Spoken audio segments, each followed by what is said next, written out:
हैं। हम बता रहे हैं, प्रखंड शिक्षा पदाधिकारी महोदया बताई हैं और सभी लोगों ने बताया है। उन सभी से आप लोग आच्छादित हों और अपना ज्ञान बढ़ाएं ताकि आप अपने बच्चे बच्चियों, रिलेटिव्स या फिर अपने जो परिवार के सदस्य हैं उन सभी को ये सभी चीज़ बता सकें कि जो योजनाएं चल रहे हैं उनसे आप सभी लाभान्वित हो सकें। मुख्य उद्देश्य आज का यही है। तो यहाँ पर सभी परसावा खुर्द के बच्चे बच्चियाँ हैं, 9th 10th के भी हैं और भी कम हैं, 9th 10th की हैं। ठीक, चलिए, बहुत बढ़िया। तो कई प्रकार की योजनाएं हैं जो एक हम लोग जानते हैं कि हमारे सेंटर में केंद्र सरकार है और प्रत्येक राज्य में राज्य सरकार अपनी योजनाएं चलाती हैं। दोनों अपने अपने योजनाओं को चलाते हैं। जो सेंट्रल गवर्नमेंट की योजना है, राज्य सरकार की योजना है। राज्य सरकार के द्वारा कई प्रकार की योजनाएं चलाई जा रही हैं जो विशेषकर जो उस राज्य के लिए कुछ राज्य का अलग अलग नेचर रहता है, क्योंकि जैसे हम लोग हिंदी भाषी क्षेत्र के यहाँ पर लोग रहते हैं, तो हिंदी भाषी क्षेत्र के लोग हैं, यहाँ पर अलग तरह के जाति हैं, यहाँ अलग तरह की संस्कृति है, यहाँ अलग तरह के धर्म हैं। उसी प्रकार जब हम लोग साउथ जाते हैं तो वहाँ पर अलग प्रकार की जाति हैं, अलग प्रकार के धर्म हैं। तो सभी राज्य सरकार अपने अलग अलग प्रकार के वहाँ के जितने भी लोग हैं, जो वहाँ पर मूल रूप से जो आम लोग वहाँ रहते हैं, उनको ध्यान में रखकर कई प्रकार के विशेष प्रकार की योजनाएं चलाते हैं, जिससे जो कमज़ोर वर्ग हैं या जो पिछड़े रह जाते हैं उनको सपोर्ट मिल सके, उनको आगे बढ़ने के लिए पूरा एक समुचित प्रकार का उनको एक सहयोग मिल सके। इसके लिए सरकार हमेशा प्रयासरत रहती है, चाहे सेंट्रल गवर्नमेंट के हो चाहे राज्य सरकार की हो। तो यहाँ बिहार सरकार, हम लोगों की जो बिहार सरकार है उनके द्वारा कई प्रकार की योजनाएं चलाई गई हैं, खासकर बच्चियों को ध्यान में रखकर, खासकर यहाँ के बच्चों को ध्यान में रखकर। जैसे यहाँ कितनी बच्चियाँ हैं जो साइकिल चलाने जानती है? जरा हाथ खड़ा कीजिए। अच्छा, बहुत बढ़िया। जो बच्चियाँ साइकिल चलाने नहीं जानती हैं वो हाथ खड़ा कीजिए, है ना? अच्छा, कितने लड़के हैं जो साइकिल चलाने जानते हैं? लगभग सब नहीं, कुछ तो पकड़ पकड़ के हाथ खड़ा करवा रहा है, ठीक है। और जो लोग नहीं जानते हैं, नीचे करिए, जो लोग नहीं जानते हैं साइकिल चलाने वो हाथ खड़ा कीजिए, ठीक है। देखिए, यही चीज़ है जो हम आपको दिखाना चाहते हैं। आपको शर्म लग रहा है हाथ खड़ा करने से कि हम साइकिल चलाने नहीं जानते, ठीक है, ताकि हम भीड़ में दिख जाएंगे, ठीक। और साइकिल चलाने जो लड़कियां जान रही हैं वो एकदम हाथ खड़ा कर रही है, एकदम मतलब कि सबसे पहले मेरा हाथ दिखाइए, ठीक है। यही उत्साह है, यही जिंदगी का मुख्य जो ध्येय है, यही चीज़ होना चाहिए।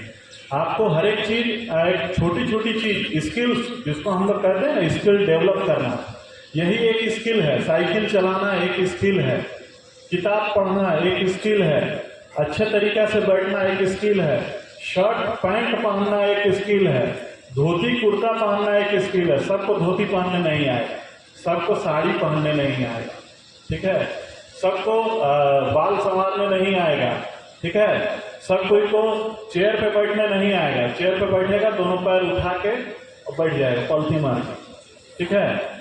तो आपके बैठने से ही पता चल जाता है कि आपका मानसिक लेवल क्या है, ठीक।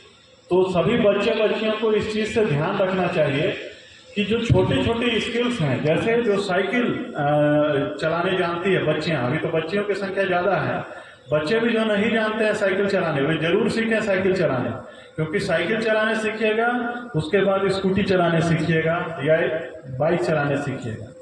अगर आप बाइक चलाने सीखते हैं, आज के समय में अगर कोई स्कूटी चलाने जान रहा है, बाइक चलाने जान रहा है, तो वो एक छोटा छोटा काम कर देगा अपने घर परिवार के लिए। माँ अगर बोले कि जाओ बेटा जाके सब्जी लेके आओ, ठीक है, तो आप आधा घंटा में यहाँ से जाएंगे बांके बाजार, फिर वहाँ से पैदल आइएगा साइकिल से, या मतलब पैदल आइएगा या फिर आप किसी गाड़ी से आइएगा, तो आपको ज़्यादा समय लगेगा। समय वही है, 24 घंटा ही सबके पास है। मेरे लिए भी 24 घंटा है, आपके लिए भी 24 घंटा है, लेकिन उसी 24 घंटा में कोई 12 घंटा सोता है, कोई 4 घंटा सोता है, और कोई 8 घंटा पढ़ता है, और कोई 2 घंटा पढ़ता है, और कोई 10 घंटा बैठ के खाली गप्पबाजी करता है। ठीक है, तो अब इसी में आपको देखना है कि समय हमको कैसे बचा के और निकालना है, ताकि हम चीज़ों को अपने जो आवश्यकतापूर्ण जो चीज़ है, जिस चीज़ के लिए हम लोग आगे प्रयासरत हैं, चाहे पढ़ने के लिए प्रयासरत हैं, चाहे खेती किसानी करने के लिए प्रयासरत हैं, चाहे किसी उद्योग में लगे हुए हैं उसके लिए प्रयासरत हैं, तो इन सभी योजनाओं के लिए अगर हम लोग प्रयासरत हैं या अपने आगे के भविष्य के लिए प्रयासरत है, तो उसके लिए आपको समय निकालना पड़ेगा। ठीक है, बीच में से ही समय निकालना पड़ेगा।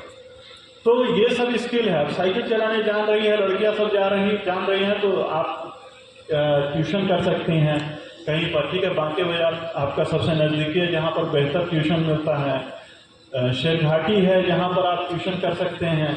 तो वहाँ पर सभी लड़कियां जिनको पढ़ने की इच्छा है कि नहीं हम आगे पढ़ेंगे, हमको और आगे ये करना है, तो उसके लिए निश्चित रूप से ट्यूशन करना होगा, 10 जगह कोर्सेज करना होगा, आपको ये सब चीज़ करना हो। तो अगर आप ये जान रहे हैं तो आपके लिए बहुत आसान होगा। ये सब चीज़ आपके दिमाग में रहेगा ही नहीं कि हमको यहाँ करना है, अब हमको यहाँ मेरा भाई लेके जाएगा, मेरी माँ लेके जाएगी या मेरे पिताजी लेके जाएंगे तब हम जा पाएंगे, नहीं तो नहीं जा पाएंगे। ठीक है, तो अब आपको क्या हो गया, किसी के ऊपर डिपेंड रहना होगा। जब आप डिपेंड है किसी के ऊपर तो आपको उसके हिसाब से चलना होगा, आपको अपने हिसाब से नहीं उसके हिसाब से चलना होगा। ठीक है, तो इसी प्रकार इसी चीज को ध्यान में रखकर मुख्यमंत्री साइकिल योजना के तहत वर्ग 9 के बालक बालिकाओं को साइकिल योजना के लिए सरकार प्रतिबद्ध हुआ देने के लिए। ठीक, पहले हुआ क्या जी कि भाई पहले साइकिल दिया जाएगा, लेकिन हुआ कि देखा गया कि साइकिल में कई बार जब साइकिल नहीं बढ़ता है या फिर आपको मनपसंद साइकिल नहीं मिलता है, तो फिर सरकार ने कहा कि ठीक है अब हम लोग इसको क्या करते हैं कि राशि हम लोग देते हैं। 3000 रुपये गए खाते में, बच्चियों का खाता अपडेट किया गया, उसमें खाते में साइकिल का पैसा गया। साइकिल का पैसा तो गया, आ गया पैसा घर में। जैसे ही पैसा आया बोला बेटा पैसा मिला, 3000 का मिला। तो ऐसा करो कि कल जो है हम लोग चलते हैं वहाँ भेराड़ी स्थान, एक तो पाठा ले लेते हैं, भगवान को चढ़ा देते हैं। ठीक, और भगवान को भी देंगे और हम लोग भी खाएंगे, खुश रहेंगे, बहुत मजा है। ठीक है, तो क्या हुआ, 3000 रुपये आया और वो चढ़ गया भगवान जी के नाम पे। उसको खाया कौन, भगवान जी खा गए सब वहाँ पर। ठीक है, अब तो बाद बाकी सबको तो भूखे आ गया। 3000 रुपये जब बट गया तो फिर भगवान सोच रहे हैं कि हमको पैसा ही नहीं है, गरीब हैं, कुछ अवसर ही हमको नहीं मिल रहा है, तो हम क्या करेंगे। ठीक, जैसा ही कोई देखे, सरकारी कर्मी को देखे या सरकारी पदाधिकारी को देखे, तो हमारा पैसा खत्म हो गया, 3000 रुपये हमारा नहीं है, बहुत ज़्यादा हमको नहीं काम आया, हमको पैसा बढ़ा के दिया। समझे, दूसरा के पास पैसा गया तो सबसे पहले जाके वो साइकिल खरीदा। साइकिल खरीदने के बाद तब भगवान के पास गया, अपना जाके साइकिल का पूजा वूजा किया, फिर उसके बाद अपना जो भी जिंदगी का जो अपना काम करना है, पढ़ना लिखना है, पढ़ाई लिखाई करना है, तो इस काम को किया। आया बात समझ में। तो 2 तरह की कहानियां हैं। एक कहानी हुआ कि 3000 रुपया आए, जाके भगवान जी को चढ़ा दिए और भगवान जी के नाम पे अपने खा लिए। ठीक, और क्या हुआ, तो फिर लास्ट में किसी को गाली देने के लिए चाहिए ना कोई आदमी, तो माँ बाबू जी को तो दे नहीं सकते हैं, तो एक तो किसको खड़ा किया, भगवान जी। ये आता है, अरे भगवान बहुत ये है, बेकार है, हम लोग गरीब में पैदा किया और कोई अवसर ही नहीं दिया, अब हम लोग यहीं पर रह गए। तो आपने अपने अवसरों का किस प्रकार दुरुपयोग किया, उसकी एक वानगी है ये कहानी। कि आपको जो अवसर आया, आपने उस अवसर को कैसे खो दिया, और किसी के पास वो अवसर आया तो आपके ही बगल के कोई फ्रेंड है, आपका ही दोस्त है, किसी बच्चे का दोस्त है, वो उसको कितना उपयोग कर रहा है, वो आपको देखने के लिए मिलता होगा दिन ब दिन, हर दिन प्रतिदिन मिलता होगा। तो ये एक प्रकार की योजना है। इसी प्रकार की योजना आई एक बालिका पोशाक योजना के तहत। ठीक है, स्कूल्स में जब हम लोग आते हैं, स्कूल में आते हैं तो सबसे पहला चीज़ होता है कि पोशाक पहनना। पोशाक पहनने के लिए सिखाया जाता है स्कूल में।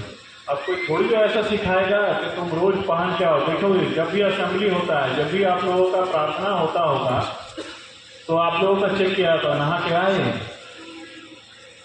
नाखून कटा हुआ है, आप प्रॉपर ड्रेस में नहीं आए, ठीक। जब भी आप नए कपड़े पहनते होंगे त्यौहार में, तो बच्चा खूब उछल के जाते हैं, देखो हम नया पहन लें, ठीक है। और थोड़ा कॉन्फिडेंस आ जाता है, ज़्यादा बढ़ जाता है कॉन्फिडेंस, है कि नहीं? क्या नया कपड़ा पहनने से कॉन्फिडेंस बढ़ता है कि नहीं?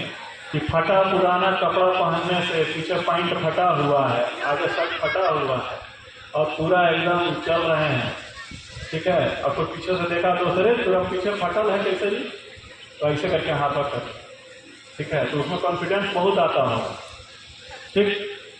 बात यही है कि आपको पोशाक पहनने के लिए सिखाया जाता है, शर्ट पैंट दिया जाता है, शर्ट पैंट पहनते हैं हम लोग, उसको रोज धोते हैं, नहाते हैं, धोते हैं और तब फिर उसके बाद शर्ट पैंट पहन के स्कूल आते हैं, ठीक है।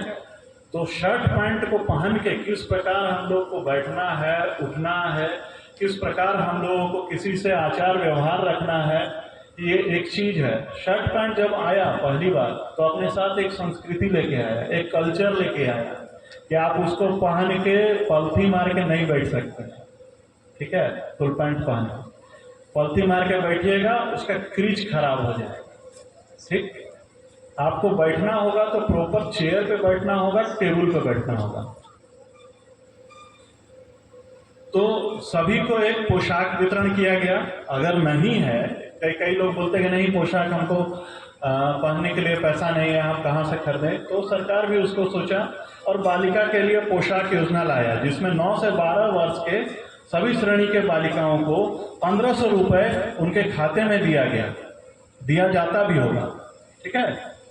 इसी प्रकार मुख्यमंत्री छात्रवृत्ति योजना के अंतर्गत 9 से 10 में पढ़ रहे सभी श्रेणी के बालक बालिकाओं को कुछ छात्रवृत्ति की राशि दी जाती है, पढ़ाई कर सकें। कई बार होता है क्या चीज़ है कि कुछ पैसे के चलते बच्चियां अपनी पढ़ाई छोड़ देते हैं, ठीक है। तो पुस्तक वितरण किया जाता है या फिर आपको कुछ छात्रवृत्ति के रूप में राशि दी जाती है, 1800 रुपये छात्रवृत्ति, जिसको स्टाइपेंड कहते हैं हम लोग, ठीक है। तो कई बार हम लोग को भी स्टाइपेंड मिलता था, हम लोग भी स्टाइपेंड लेते थे, स्टाइपेंड लेके हम लोगों ने भी पढ़ा। आपकी तरह हम भी सरकारी स्कूल से पढ़े, सरकारी स्कूल से पढ़ने के बाद प्राइवेट स्कूल पढ़े, प्राइवेट स्कूल पढ़ने के बाद फिर आगे पढ़े और आगे पढ़ने की इच्छा हुआ तो हमने आगे पढ़ के एग्ज़ाम पास किया और तब फिर अभी हम आप लोगों के सामने हैं। तो ऐसा नहीं है, जितने भी लोग निकलते हैं वो इसी गाँव कॉलेज से ही निकलते हैं। किसी भी आप बहुत जो संख्या प्रतिशतता जो रहती है वो बहुत कम रहती है कि अमीर के बच्चे पढ़ लिख गए। प्रायः देखोगे कि जिनके बच्चे अच्छे घराने के रहते हैं उनके बच्चे या तो किसी दूसरे प्राइवेट इसमें जाते हैं या फिर किसी दूसरे चीज़ में नाम करते हैं। हम लोगों के पास जो विद्या है, विद्या से ही हम लोग आगे बढ़ते हैं और अच्छे जगह पर जाते हैं। तो इसी चीज़ को ध्यान में रखते हुए सरकार ने फिर एक और योजना स्टार्ट किया। मान लीजिए कि बच्चे 10वां पढ़ने के बाद इंटर नहीं पढ़ी तो हो गया क्या जी कि पढ़ाई अवरुद्ध हो गई, तो उसके लिए आपको स्टाइपेंड दिया गया 9-10 क्लास के लिए, ताकि बच्चियाँ पढ़ सकें आगे इंटरमीडिएट कर गई, तब ग्रेजुएशन करना है, अब सोचने लगे। तो पिताजी बोले, माताजी बोले कि भाई पैसा नहीं है पढ़ाने के लिए, तो बेटा बेटी सब क्या किया कि छोड़ दिया, ऐसे छोड़ो जाए, तो माँ बाबू जी को बड़ा कष्ट है, पैसा नहीं है, पढ़ने के क्या करेंगे, तो हम लोग चलो अब कुछ काम करते हैं। तो जो भी पढ़ना लिखना चाहता था उसका भी मन छोटा हो गया और फिर उसके बाद वो पढ़ नहीं सका। बच्चों के ऊपर बहुत इफेक्ट पड़ता है माँ बाप के इस वचन का कि इस प्रकार जो बोलते हैं कि भाई पैसा नहीं है, नहीं पढ़ेंगे, तो बच्चा सब चाह के भी नहीं पढ़ता है, छोड़ देता है। इसके लिए सरकार के द्वारा स्टार्ट किया गया, जैसे अगर बच्चियां हैं तो मुख्यमंत्री कन्या उत्थान योजना स्टार्ट किया गया। अगर बच्चियां ने सभी बालिकाओं को आगे की पढ़ाई के लिए 25,000 रुपये की सरकार की राशि देने का प्रावधान किया गया। ये योजना है। सारी योजनाओं को आपको अभी हमारे जो स्कूल के जो एंकर हैं वो बताएंगे या फिर यहाँ के HM जो हैं हेडमास्टर साहब उनके द्वारा किन्हीं शिक्षक को दिया जाएगा कि वो आपको सभी योजनाओं से अवगत कराएं, जानिए इसके बारे में, अवेयर होइए। इसी प्रकार जो बताए, जैसे एंकर महोदय के द्वारा बताया गया कि BPSC और UPSC की तैयारी के लिए 50,000 रुपये और 1 लाख रुपए के रूप में दी जाती है। इसमें थोड़ा सा करेक्शन करेंगे, तैयारी के लिए नहीं है वो, अगर आप बीपीएससी पास कर जाते हैं, पीटी पास करते हैं, तो सरकार आपको 50,000 रुपये की राशि देती है आगे की पढ़ाई के लिए, या फिर आपको देती है पुरस्कार के रूप में देती है, ताकि आप उसका उपयोग कुछ भी कर सकें। यूपीएससी की पीटी अगर आप पास कर जाते हैं तो आपको 1 लाख रुपए की राशि देती है, ताकि आप उसमें आगे की पढ़ाई कर सकें। इस चीज को ध्यान रखिएगा, समझिएगा। कई प्रकार की है। आप इंटर जब फर्स्ट डिवीजन कर जाते हैं, सभी बालक बालिकाएं अगर फर्स्ट डिवीजन करेंगे मैट्रिक में, तो सरकार के द्वारा है कि जितने भी बच्चे जो फर्स्ट डिवीजन हो गए, यानी 60% या उससे ज्यादा जितने ही बच्चे आए, उसको 10,000 रुपये प्रोत्साहन के रूप में देती है। ठीक है, पता है बच्चों को। और अगर जो सेकंड डिवीजन नहीं आया तो उसको क्या मिलता है? कुछ नहीं, उसको भी मिलता है। SC ST का अगर कैंडिडेट है तो उसको भी 8,000 रुपये की राशि मिलता है जो सेकंड आ गया। ठीक है, बच्चियों को ही मिलता है जो सेकंड आ गई, उनको ही मिलता है। इसी प्रकार आपको अगर इंटर का जो प्रथम श्रेणी से अगर उत्तीर्ण रहेंगे बच्चियां, तो उनको 15,000 रुपये आगे के लिए मिलता है। अगर आप ग्रेजुएशन कर गए तो 25,000 रुपये आपको प्रोत्साहन के रूप में सरकार देती है। कई प्रकार की राशि है जो दे रही है सरकार। और आपको जो सुविधा है, जैसे सुविधाओं के रूप में आपको सरकार आपको स्कूल बना के देता है, रोड बना के देता है, या फिर आपको जनप्रतिनिधि के माध्यम से हम लोग कई काम करवाते हैं, लेकिन उसका फंडिंग आता है सरकार के माध्यम से। तो कई प्रकार के कार्यक्रम है। इसके अलावा भी सारे कार्यक्रम को आपको बताएंगे, HM महोदय बताएंगे, या फिर उनके माध्यम से अन्य शिक्षकगण बताएंगे, आपको बताएंगे, पढ़ के सुनाएंगे। और इसी प्रकार जैसे है कि अगर अब हमको मान लीजिए कि अब 9th 10th के बाद अगर बच्चों ने पढ़ाई छोड़ दिया, कई बच्चे छोड़ देते हैं, तो फिर उनके आगे रहता है कि भाई हम कुछ करना चाहते हैं। कुछ 1-2 साल के बाद बोले कि नहीं, हम फिर कुछ करना चाहते हैं, कुछ स्किल्स डेवलप करना चाहते हैं। तो उसके लिए प्रत्येक जिला में एक जिला निबंधन और परामर्श केंद्र खोला गया है। गया में जो है राजकीय पॉलिटेक्निक कैंपस है केंदुई बाईपास में, वहां पर वैसे बच्चियां जा सकते हैं अपने कुछ आवश्यक दस्तावेज को लेकर, जैसे आधार कार्ड है, मैट्रिक का है, +2 का सर्टिफिकेट है, संस्थान में नामांकन का प्रमाण पत्र है, और कुछ आवश्यक दस्तावेज है। वहां जाके आप वहां पर रजिस्ट्रेशन करवा सकते हैं। रजिस्ट्रेशन करवाने के बाद आपको प्रखंड में एक KYP सेंटर है, कुशल युवा प्रोग्राम सेंटर है। ठीक है, वहां पर आपको ट्रेनिंग दिया जाता है। या तो आप हिंदी बोलना सीख सकते हैं। हिंदी बोलना मतलब कि हिंदी में जैसे एंकर सब बोलते हैं, जो न्यूज रिपोर्टर रहता है, जो शुद्ध हिंदी का उपयोग करता है, हिंदी बोलना सीख सकते हैं, अंग्रेजी बोलना सीख सकते हैं, स्पोकन का क्लास कर सकते हैं, कंप्यूटर वहां पर सीख सकते हैं। ये सभी निःशुल्क है। तो रजिस्ट्रेशन आपको करना होगा DRCC में, जिसको इंग्लिश में हम लोग DRCC शॉर्ट फॉर्म में कहते हैं, जिला निबंधन और परामर्श केंद्र गया में। और वहां से आपको बैच अलॉट किया जाएगा। फिर बैच में आके आपको यहाँ पर आपके बगल में ही प्रखंड कार्यालय में आके आपको क्लास करना होगा। इसके बारे में सभी बच्चों को जानना चाहिए। निश्चय स्वयं सहायता योजना है। इसी प्रकार इसमें है कि 20 से 25 वर्ग के हर वर्ग के इंटर पास बेरोजगार युवक युवती को रोजगार तलाशने के लिए 1,000 रुपये प्रति माह 2 साल तक देने के लिए सरकार प्रतिबद्ध है। कि सरकार जो है, अगर आप कोई नौकरी खोज रहे हैं किसी प्रकार का, तो आपको 2 वर्ष तक के लिए आपको 1,000 रुपये प्रति माह आपको सरकार देगी। अगर आप इस योजना के तहत अप्लाई करते हैं, मुख्यमंत्री निश्चय स्वयं सहायता भत्ता योजना के तहत, तो 20 से 25 वर्ष के बच्चों को देती है सरकार ये इस योजना के तहत लाभ। इसी प्रकार आपका कुशल युवा कार्यक्रम है। कुशल युवा कार्यक्रम तो हम बता ही दिए आपको। श्रम संसाधन विभाग के तहत कई प्रकार के योजना भी चल रही है। अब कुछ लोग जो आगे पढ़ाई नहीं करना चाहते हैं, आगे नहीं पढ़ना चाहते, सोच रहे हैं उस तरह के कि हम अपना उद्योग एक बैठाएंगे, जैसे कि हम अपना स्कूल कॉपी किताब का एक अपना छोटा सा उद्योग बैठाना चाहते हैं बाइंडिंग करने के उद्देश्य से। या फिर हम चाहते हैं कि हम कुछ पोल्ट्री फार्म खोलें, या चाह रहे हैं कि नहीं हम जो है कुछ सिलाई कढ़ाई का कुछ काम करें, कटिंग पटिंग का काम, कुछ नया बनाने का काम करें, या फिर आप चाह रहे हैं कि नहीं हम कुछ कंप्यूटर का क्लास खोलें, बच्चों को ट्रेनिंग देने के लिए एक छोटा मेरे पास कंप्यूटर का क्लास चलाने के लिए एक इंस्टीट्यूट रहे, इस तरह का रहे, तो उस सभी चीज़ के लिए मुख्यमंत्री उद्यमी योजना के तहत सरकार 10 लाख रुपए की राशि देती है प्रत्येक वर्ष। वैसे लोगों का चयन किया जाता है जो लोग इच्छुक हैं उद्यमी योजना के तहत उद्योग स्थापित करने के लिए। हम लोगों के द्वारा कई लोगों को दिया गया, हम लोगों ने जांच भी किया कई लोगों का, कई लोग कर भी रहे हैं। तो शिक्षा के लिए वित्तीय सहायता भी दिया जाता है, और जैसे मुख्यमंत्री उद्यमी योजना है, न्यूनतम 18 वर्ष की आयु निर्धारित है, इंटर पास की अर्हता हो, अधिकतम 15 लाख रुपए तक की ऋण दी जाती है बैंक के माध्यम से।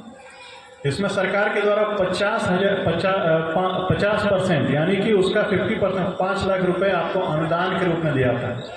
अनुदान समझना होगा कि अनुदान होता है सरकार आपको ग्रांट के रूप में दी, पैसा दी, फिर वापस नहीं मांगेगी, और कुछ देती है नॉमिनल इंटरेस्ट रेट पे, मतलब नाम मात्र का वो इंटरेस्ट रेट रहता है 2-3%, 1%, इसी के आसपास, कि आपको 5 लाख रुपए का आपको दी और आप उसको रोजगार करके और फिर उसके बाद आप उसको लौटाएं। ऐसा नहीं कि आपको एकदम महाजन की तरह 15%, 20%, 25% आपसे सूद वसूल रही कि आपका मूल तो कभी चुकेगा ही नहीं, सूदे चुकाते चुकाते 3 पुश्त निकल जाए। ठीक है, तो ये सरकार की कभी मंशा नहीं रही है, इसीलिए बहुत ही कम रेट पर आपसे सूद के तहत आपको सरकार उपलब्ध कराती है, आपको राशि भी उपलब्ध कराती है।